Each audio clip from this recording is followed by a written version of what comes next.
Assalamualaikum aziz bugünkü TikTok haberlerimizde zihini dağ yarayan aydımçılar bilen devam edeceğiz. Aydan adam oğlu ölmezliğe çare barbi. Çare tapılar qarem, aydım aytbasan olye. İnniki. Sen yokkan men badım, men adat men mari.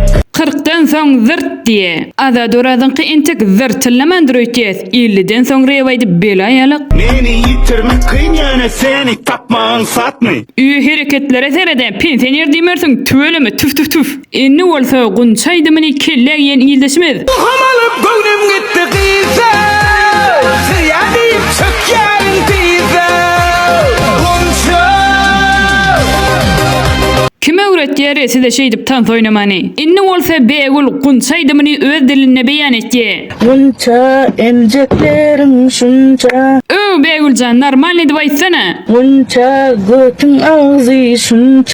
Bollede İsacan beğulun aydımına ne mi diyen? Beğulatlığı kimin söylüyorsa olsa sana Allah kuvvet versin rasanya. İmeyen adam yok ara beğulunla arayalım sokya sokmalı yerine lay.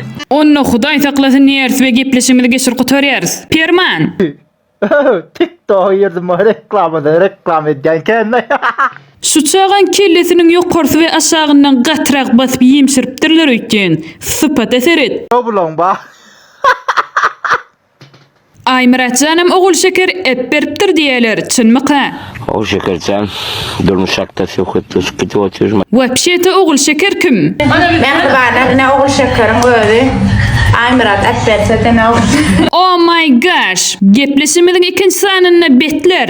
Bütün şehir yüzüm orası geliyor. Balağın görünsün iyidine görünsün gelen okçundanım. Ağam bu maşini tanımayan yok şehir. Açkiğinden aylanayın. Bundan bir yırtı otur ya eğinimde kıyma bilen zar. Aydım dinleyişi on oğlana değeri. Ya öyle irelim diyem de.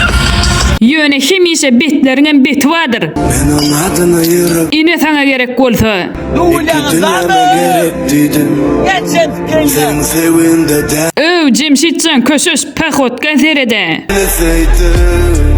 Arama Ondan eme Cemşitcan sağaman var. Gepleşimizi geçir kutarıyaz.